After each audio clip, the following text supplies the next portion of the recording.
پچھلے ایپیسوڈ میں آپ لوگوں نے سنا کہ شتولا اور جوالا کے ساتھیوں کے درمیان گھمسان کی لڑائی ہوئی۔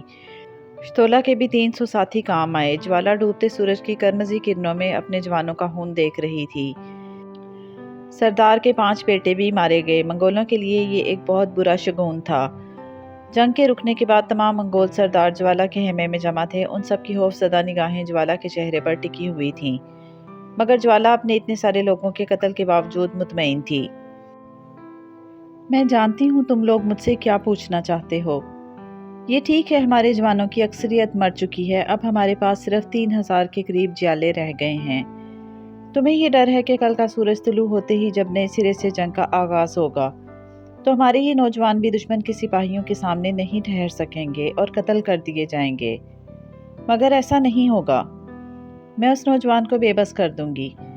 جب وہی مقابلے میں نہیں رہے گا تو اس کے باقی ساتھی اس جوش کا مظاہرہ نہیں کر سکیں گے جو آج ان لوگوں میں پایا جاتا تھا۔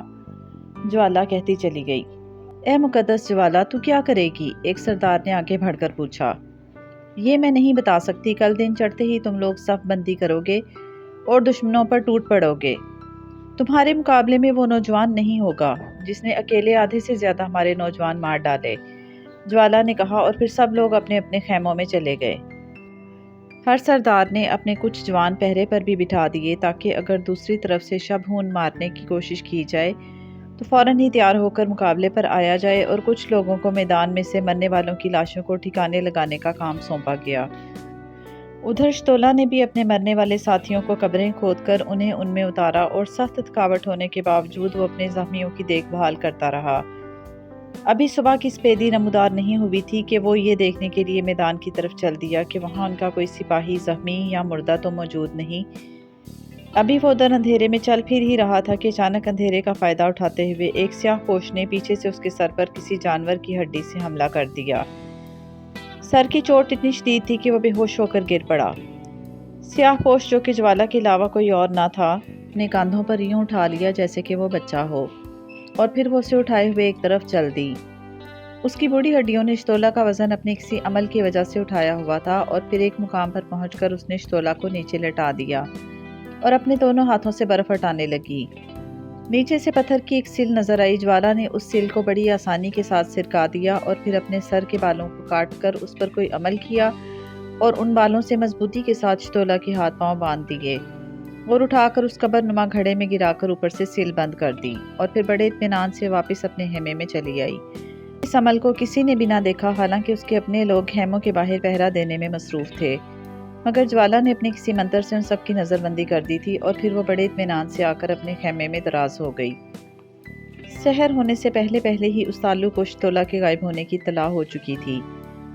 اس نے اپنے طور پر شتولا کو تلاش کرنے کی بہت کوشش کی مگر ناکام رہا۔ اب وہ مایوس ہونے لگا، کیونکہ وہ جانتا تھا کہ اس کے اپنے سپاہی جو اس کے ایک اشارے پر اپنی جان پر کھیل سکتے تھے، ان کے ذہن شتولا سے اس قدر مانوس ہو چکے تھے کہ وہ شتولا کی موجودگی ہی میں اپنی عافیت سمجھتے تھے۔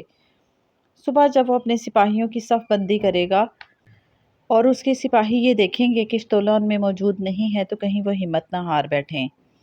سچی بات تو یہ ہے کہ وہ خود بھی ہمت ہارنے لگا تھا۔ وہ سوچ رہا تھا کہیں یہ نہ ہو ہم لوگ جیتی ہوئی جنگ ہار جائیں، مگر جنگ تو بہر طور ہونی تھی، اور پھر اس نے اپنے نائب کو حکم دیا کہ وہ سپاہیوں کو میدان جنگ میں جمع کرے اور اپنی صفیں درست کر لے۔ اس کا نائب چلا گیا۔ ادھر شتولا کو جب ہوش آیا تو خود کو تاریک جگہ بندھے پا کر اسے سخت حیرت ہوئی۔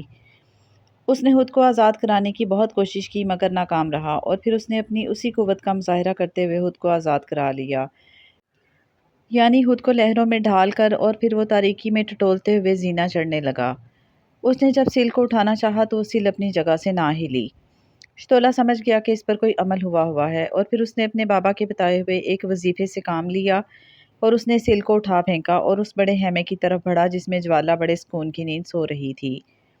اسے دراصل شتولا کی قوت کا صحیح اندازہ نہیں ہوا تھا۔ اس کے محافظ خیمے کے باہر پہرا دے رہے تھے۔ ان کے ہاتھوں میں برہنہ تلواریں تھیں اور وہ 2-2 کی ٹولیوں میں تھے۔ یہ تعداد میں 4 تھے، 2 سامنے کی طرف اور 2 پیچھے کی طرف تھے۔ شتولا نے ایک بات محسوس کی، یعنی ایک خاص بو اس کے ناک میں داخل ہو رہی تھی۔ جوالا کا خیمہ ابھی 200 قدموں کے فاصلے پر تھا کہ اس بو کے علاوہ ایک جیسی سیٹیوں کی بہت سی آوازیں اس کی سماعت سے ٹکرائیں، اور پھر جب اس نے اپنے قدموں کے قریب پیچھے نظر ڈالی تو اسے سینکڑوں کی تعداد میں ناگ پیچھے پیچھے آتے دکھائی دیے۔ یہ سب کچھ ناگ راجا کے دیے ہوئے من کی وجہ سے ہوا۔ ان سانپوں میں ایک سفید ناگ بھی تھا، یعنی دوسرے سانپوں کا راجا۔ اور پھر اس کے دیکھتے ہی دیکھتے یہاں کا ناگ راجا انسانی روپ میں آ گیا اور بڑے ادب سے بولا، میں یہاں کے ناگوں کا راجا ہوں۔ تمہارے پاس کسی ناگ راجا کا من ہے۔ میں جانتا ہوں جب تک ناگ راجا وہ من اپنی مرضی سے کسی کو نہ دے، کوئی بھی شخص وہ من حاصل نہیں کر سکتا۔ میرا خیال ہے جس ناگ راجا کا من تمہارے پاس ہے وہ تمہارا دوست ہے۔ ہاں، تمہارا قیاس بھی صحیح ہے۔ میں 7 سمندر پار گرم پانیوں کے ایک جزیرے سے آیا ہوں۔ وہاں کے ناگوں کا راجا میری ماں کا دوست تھا۔ یہ دونوں برے وقت میں ایک دوسرے کے کام آتے رہتے تھے۔ جب میں پیدا ہوا تھا تو جہاں دوسرے لوگوں نے میری پیدائش پر نہایت قیمتی تحائف دیے تھے، اس ناگ راجا نے یہ من میرے گلے میں ڈالا تھا، جس کی وجہ سے دنیا بھر کے ناگ جہاں بھی میں جاتا ہوں میری مدد کو تیار رہتے ہیں۔ شتولا کہتا چلا گیا، اسی لیے میں بھی تمہارے پیچھے آیا ہوں۔ مجھے اس بات کا پتہ چل گیا ہے کہ یہاں کی ایک بہت بڑی جادوگرنی جوالا نے تمہیں تاریک تہخانے میں قید کیا ہوا ہے۔ یہ معلوم ہوتے ہی میں تمہاری مدد کو چلا آیا، مگر تم اپنی پراسرار قوتوں کی مدد سے میرے آنے سے پہلے ہی تہخانے سے باہر نکل آئے تھے، اور اس طرح شاید اسی جادوگرنی کے خیمے کی طرف جا رہے ہو۔ اس معاملے میں میں تمہاری ہر طرح مدد کرنے کے لیے تیار ہوں، ناگ راجا کہتا چلا گیا۔ میں چاہتا ہوں جس طرح اس جادوگرنی یعنی جوالا نے مجھے اس تاریک تہخانے میں قید کیا تھا، میں بھی اسے لے جا کر کہیں قید کر دوں۔ تم فکر نہ کرو، یہ کام میں انجام دے لوں گا، مگر یہ جوالا ہے، بہت خطرناک ہے۔ اس نے اب تک تم پر اپنے سارے علم نہیں آزمائے۔ اس کے پاس اب بھی کچھ ایسی قوتیں ہیں کہ جن کی مدد سے یہ تمہیں اور ہمیں پریشان کر سکتی ہے، ناگ راجا نے کہا۔ تم فکر نہ کرو، میں اس سے بخوبی نبٹ لوں گا۔ تم اسے صرف کسی طرح اپنے محل لے چلو، شتولا بولا۔ میں جا کر اس کے محافظوں کو ڈسے لیتا ہوں۔ جب تمام محافظ مارے جائیں گے تو تم جوالا کو اٹھا کر میرے پیچھے چلے آنا۔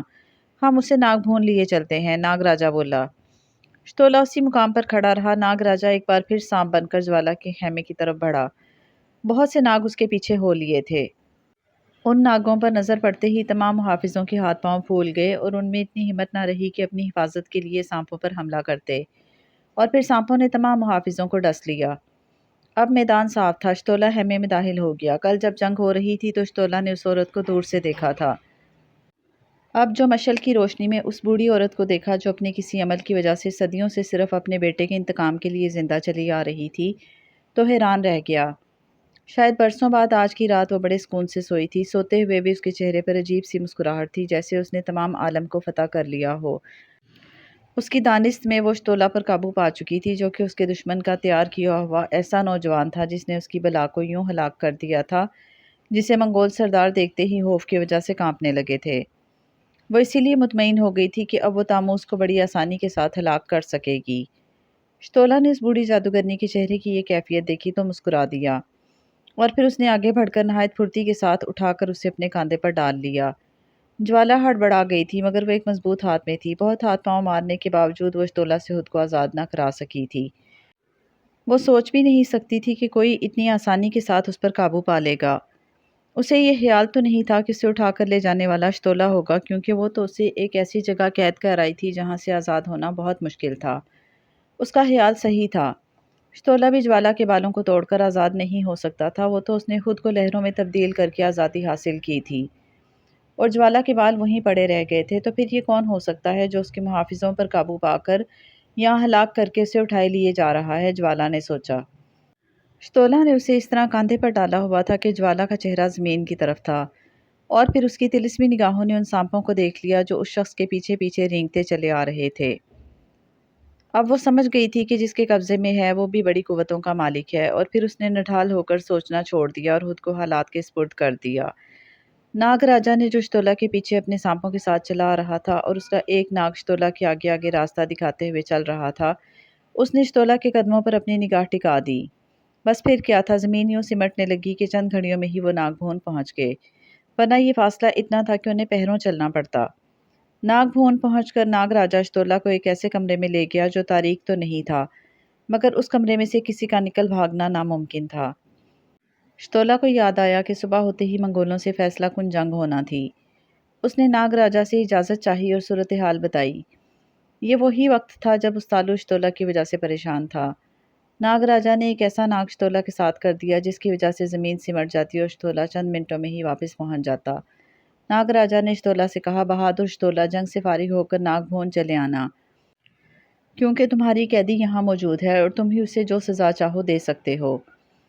اور پھر شتولا اس ناگ کے ساتھ وہاں سے روانہ ہوا اور چند منٹوں میں ہی وہ استالوں کے خیمے کے باہر کھڑا تھا۔ شتولا نے اس ناگ کو باہر ہی چھوڑا اور خود خیمے میں داخل ہو گیا۔ شتولا پر نظر پڑتے ہی وہ خوشی کے مارے اٹھ کھڑا ہوا، شتولا سے بغل گیر ہوتے ہوئے بولا، شتولا میرے بھائی، میرے دوست، تم کہاں غائب ہو گئے تھے؟ اس کے لہجے میں جذبات کی شدت تھی۔ شتولا نے اسے تمام واقعہ کہہ سنایا۔ اتنے میں جنگ کے بغل بج اٹھے، نکاروں کی آوازیں گونجنے لگیں کیونکہ دونوں طرف کی فوجیں صف بندی کر چکی تھیں۔ منگولوں کا سردار بہت پریشان تھا کیونکہ اس نے ان محافظوں کو مردہ حالت میں دیکھ لیا تھا جو جوالا کے خیمے کے باہر پہرا دے رہے تھے، اور جوالا غائب تھی۔ اور پھر سردار یہ بھی جانتا تھا کہ دشمن کی فوج آج ان سے فیصلہ کن جنگ کرے گی اور انہیں کاٹ کر رکھ دے گی۔ اگر اس کے بس میں ہوتا تو وہ اپنے بیٹوں کو لے کر بھاگ جاتا، مگر وہ بہادر بھی تھا اور میدان چھوڑ کر بھاگنے کی ذلت سے تو کہیں بہتر ہے کہ جواں مردی دکھاتے ہوئے مارا جائے۔ نکاروں کی آوازیں سن کر شتولا اور استالو بھی میدان کی طرف بڑھے اور پھر ان کے پہنچتے ہی جنگ شروع ہو گئی۔ منگول سردار کے باقی بیٹے آج میدان میں اسی نیت سے اترے تھے کہ وہ آنے والے حملہ آوروں کی قبریں بنا کر چھوڑیں گے، یا پھر اس زمین کو اپنے خون سے رنگ دیں گے، اور پھر وہ استالو کے سپاہیوں پر ٹوٹ پڑے۔ زبردست جنگ شروع ہو گئی۔ جوالا جس کمرے میں قید تھی وہاں سے نکل بھاگنا اس کے بس میں نہ تھا۔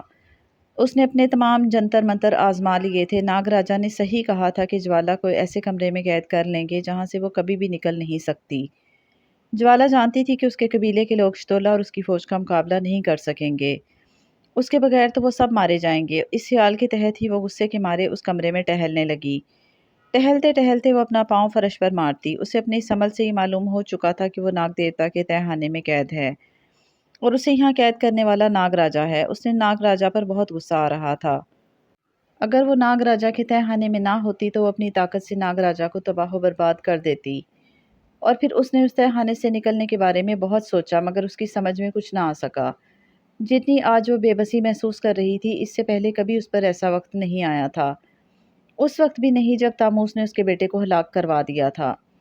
اس وقت اس نے غضبناک ہو کر تاموس کی ساری قوم کو تباہ و برباد کر دیا تھا۔ تاموس کے علاوہ ایک نفس بھی زندہ نہ بچا تھا، مگر آج 18 فٹ چوڑے کمرے میں سے باہر نکلنا اس کے بس میں نہ تھا۔ اسے اپنی شکست نظر آ رہی تھی، اس کی قوم تباہ ہو رہی تھی۔ وہ تو تاموس سے اپنے بیٹے کا انتقام لینا چاہتی تھی، مگر آج اس کی قوم کے بیٹے ہلاکت کا منہ دیکھ رہے تھے۔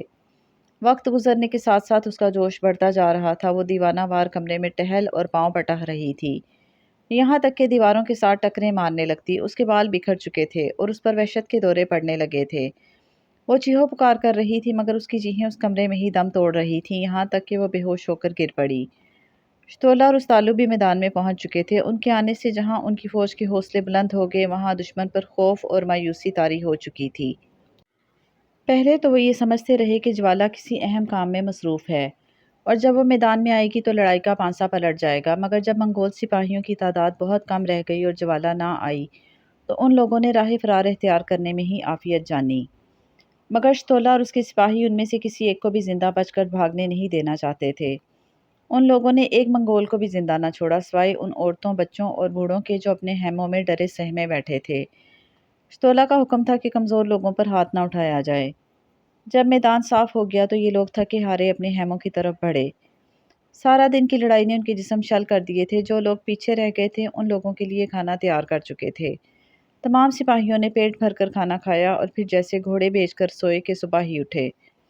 شتولا اٹھتے ہی استالو کو ساتھ لے کر ناگ بھون پہنچا جہاں ناگ راجا اس کے انتظار میں تھا، اور پھر ناگ راجا ان لوگوں کو لے کر اس تہہ خانے میں گیا۔ جوالا اب بھی بے ہوش پڑی تھی اور پھر اس کے جسم پر آہنی سنگل ڈال دیے گئے۔ جب وہ ہوش میں آ کر کھڑی ہوئی تو خود کو زنجیروں میں جکڑا دیکھ کر مایوس ہو گئی۔ اس کے سامنے شتولا کھڑا مسکرا رہا تھا۔ وہ سمجھ گئی کہ اس کی قوم تباہ ہو چکی ہے، اور شتولا اسے اپنے خیمے میں لے آیا۔ وہ بہت خوش تھا کیونکہ اس کے بابا کی دلی مراد بر آئی تھی۔ جب وہ جوالا کو لے کر اپنے بابا کے پاس پہنچے گا تو وہ کتنا خوش ہوگا۔ اس بات نے شتولا کے انگ انگ میں خوشی بھر دی، اور پھر شتولا کے حکم سے یہاں سے پڑاؤ اٹھا دیا گیا اور یہ لوگ واپسی کی تیاری کرنے لگے۔ ناگ راجا بھی اپنے وزیروں اور ناگ رانی کے ساتھ ان لوگوں کو الوداع کہنے کے لیے موجود تھے، اور پھر یہ لوگ ان سب کو خدا حافظ کہہ کر ساحل کی طرف بڑھے، اور پھر ساحل پر پہنچ کر سب لوگ جہازوں پر سوار ہو گئے۔ جوالا کو بھی ایک جہاز پر سوار کرایا گیا۔ اس جہاز پر شتولا اور استالو بھی تھے۔ جب جہازوں کے لنگر اٹھا دیے گئے اور جہاز آہستہ آہستہ ساحل کو چھوڑنے لگے تو اس کے ساتھ ہی جوالا کے چہرے پر ایک بار پھر رونق لوٹ آئی۔ دراصل سمندر کا شیطان جوالا کا دوست تھا۔ پہلے بھی جب شتولا اور استالو اپنے جہازوں پر سوار مغرب کی طرف رواں دواں تھے تو جوالا نے سمندر کے شیطان سے مدد کے لیے کہا تھا، اور سمندر کے شیطان نے سمندر میں طوفان برپا کر کے ان کی فوج کے ہزاروں جوان سمندر کی تہہ میں پہنچا دیے تھے۔ شتولا آنے والے حالات سے بے خبر اپنے سپاہیوں کے ساتھ جہاز پر جشن منا رہا تھا۔ جہاز نہایت سکون کے ساتھ منزل کی طرف رواں تھے۔ لوگ جشن میں اتنے مگن تھے کہ انہیں جوالا کا ہوش ہی نہ رہا۔ دوپہر ڈھل رہی تھی، جوالا اپنی جگہ سے اٹھی اور وزنی سنگلوں کے باوجود خراما خراما وہ ڈیک پر جا کھڑی ہوئی، اور پھر اس نے اپنے دونوں ہاتھ بلند کیے اور بلند آواز سے کوئی منتر پڑھنے لگی، جس کے ساتھ ہی شائیں شائیں کرتی ہوئی ہوا تیز چلنے لگی اور اس کے دیکھتے ہی دیکھتے بکھری ہوئی موجیں بلند ہونے لگیں۔ تمام لوگ ایک دم سہم گئے، انہیں وہ طوفان یاد آ گیا جس نے ان کے ہزاروں ساتھی نگل لیے تھے۔ جلدی جلدی بادبان سمیٹ لیے گئے، تمام لوگ جانے بچانے کے لیے ادھر سے ادھر بھاگنے دوڑنے لگے۔ شتولا کو اپنی پرواہ نہیں تھی، مگر طوفان کی چلن دیکھتے ہوئے وہ سمجھ گیا تھا کہ جہاز اس طوفان کو سہ نہ سکیں گے۔ ایک بار پھر لوگ ہلاک ہو جائیں گے۔ وہ جوالا کی طرف دوڑا، جو جہاز کے ہچکولوں میں کہکہے لگا رہی تھی، لوگوں کی بے بسی پر ہنسی اڑا رہی تھی۔ شتولا سمجھ گیا کہ یہ طوفان جوالا کی وجہ سے آیا ہے۔ وہ غضبناک ہوتا ہوا جوالا کی طرف بڑھا۔ وہ چاہتا تھا تلوار کے ایک ہی وار سے وہ اس کی گردن اڑا دے، مگر سمندر کی ایک موج نے اسے اٹھا پٹکا اور تلوار اس کے ہاتھ سے نکل کر سمندر میں جا گری۔ وہ ایک بار پھر اٹھا اور جوالا پر جھپٹا، اور جوالا کا دامن اس کے ہاتھ میں آ گیا۔ اس کے ساتھ ہی ایک زبردست موج نے جہاز کو نگل لیا۔ شتولا نے جوالا کا دامن نہ چھوڑا۔ دونوں سمندر کی تہہ میں بیٹھتے چلے گئے۔ شتولا کے لیے ایسے حالات سے مقابلہ کرنے کی سخت تھی۔ وہ پاتال سے زندہ سلامت چلا آیا تھا، سمندر اس کے لیے کیا تھا؟ اس دوران اس نے جوالا کا دامن نہیں چھوڑا۔ اس نے پانی میں آنکھیں کھلی رکھی ہوئی تھیں۔ اس نے دیکھا جوالا اور وہ سمندر کی تہہ میں ایک سرنگ نما غار میں داخل ہو رہے ہیں، اور کوئی انجانی قوت ان دونوں کو اس سرنگ نما غار میں کھینچے چلی جا رہی ہے۔ جب وہ سرنگ ختم ہوئی، اس کے ساتھ ہی پانی بھی ختم ہو گیا۔ اب وہ پاتال جیسی کسی مقام پر پہنچ گئے، جہاں سینکڑوں کی تعداد میں ستونوں نے اس مقام کی چھت کو اٹھایا ہوا تھا۔ یہ جگہ ایک بہت بڑے ہال جیسی تھی۔ فرش پر نہایت قیمتی قالین بچھے ہوئے تھے، اور دیواریں جن پتھروں سے چنی ہوئی تھیں ان میں سے روشنی پھوٹتی تھی، جس سے وہاں دن کا سا گمان ہوتا تھا۔ حالانکہ سمندر کی تہہ اور غار نہایت تاریک ہوا کرتے ہیں، جس جگہ سے جتنا سمندر گہرا ہوگا اس کی تہہ اتنی ہی تاریک ہوگی، مگر یہ سمندر کے شیطان کا مندر تھا۔ جگمگاتی دیواروں کی روشنی ٹھنڈی نہیں تھی بلکہ گرم تھی۔ وہ تو اوپر اور سائڈوں پر پانی ہونے کی وجہ سے گرمی میں کمی واقع ہوئی تھی۔ زمین پر پاؤں لگتے ہی شتولا نے جوالا کا دامن پکڑ کر اس کو پیچھے سے گردن سے دبوچ لیا، کیونکہ وہ اپنے سامنے سرخ ستونوں کے درمیان سمندر کے شیطان کو دیکھ چکا تھا، جو اپنے سونے کے بنے ہوئے تخت پر براجمان تھا۔ اس کی آنکھوں سے تیز شعاعیں نکل کر دل میں اترتی محسوس ہو رہی تھیں۔ جوالا اس کے لیے ایک ڈھال ثابت ہو رہی تھی، کیونکہ سمندر کا شیطان سمجھتا تھا کہ اگر اس نے شتولا کے خلاف کوئی قدم اٹھایا تو وہ اس کی بجارن جوالا کی گردن اس کے جسم سے علیحدہ کر دے گا۔ سمندر کا شیطان اس صورتحال سے بہت گھبرایا۔ جوالا اسے بہت عزیز تھی۔ زمین پر وہی اس کی سب سے بڑی مددگار تھی، اس کی حمایتی تھی۔ وہ اس کے لیے ہر وہ کام انجام دیتی جس کا وہ اسے حکم دیتا۔ اے نوجوان، اگر تم جوالا کو چھوڑ دو تو میں وعدہ کرتا ہوں کہ تمہیں کچھ نہیں کہا جائے گا، بلکہ تمہیں سمندر میں سے زندہ سلامت واپس جانے دیا جائے گا۔ سمندر کے شیطان نے ہار مانتے ہوئے کہا۔ مگر میں اس بڑھیا کو اپنے ساتھ ہی لے کر جاؤں گا، شتولا نے جواب دیا۔ نادان، میری اس نرمی کو میری کمزوری نہ سمجھو۔ تم نے میری طاقت کا اندازہ کر ہی لیا ہوگا۔ میں وہ شیطان ہوں کہ سمندر پر میری ہی حکومت ہے۔ مجھے تمہاری جوانی پر ترس آ رہا ہے، ورنہ میرے ایک حکم پر سمندر کی تمام بلائیں تم پر ٹوٹ پڑیں اور زندہ نہ چھوڑیں۔ وہ تو تب ہوگا جب میں جوالا کو زندہ چھوڑوں گا۔ اگر تم نے میرے خلاف کوئی بھی قدم اٹھایا تو میں جوالا کو ہلاک کر دوں گا، پھر تمہاری بلاؤں کو بھی دیکھ لوں گا، شتولا نے کہا، جو سمندری شیطان سے ذرا بھی خوفزدہ نہیں تھا۔ اس پر سمندری شیطان نے ایک زوردار قہقہا لگایا اور بولا، بے وقوف جوالا، تو میری حفاظت میں ہے، تم نے صرف اس کا بت پکڑا ہوا ہے، ذرا غور سے تو دیکھو۔ اب جو شتولا نے اپنے دونوں ہاتھوں سے جوالا کو اپنے سامنے کیا تو وہ حیران رہ گیا۔ واقعی اس نے تو ایک مجسمہ پکڑا ہوا تھا، اور پھر اس نے غصے سے اس بت کو شیطان کی طرف دھکیل دیا۔ مگر یہ کیا، اس بت کو شیطان نے آگے بڑھ کر تھام لیا۔ اس کے ہاتھوں میں پہنچتے ہی بت نہ رہا، بلکہ جوالا صحیح سلامت مسکراتی ہوئی اس کے سامنے موجود تھی۔ وہ بت محض نظر کا دھوکا تھا۔ شیطان اپنی چال میں کامیاب ہو چکا تھا۔ شتولا کے پاس صرف ایک خنجر تھا، تلوار تو جہاز پر ہی اس کے ہاتھ سے نکل گئی تھی۔ اس خنجر سے وہ شیطان کا مقابلہ کر سکتا تھا، کیونکہ وہ دیکھ رہا تھا شیطان کے اشارے پر سینکڑوں ہشت پا اس کی طرف بڑھ رہے تھے۔ مگر شتولا ہمت ہارنے والوں میں سے نہیں تھا۔ اس نے اس خنجر ہی سے ان کا مقابلہ شروع کر دیا، اور بہت سے ہشت پا اس کے ہاتھوں مارے گئے۔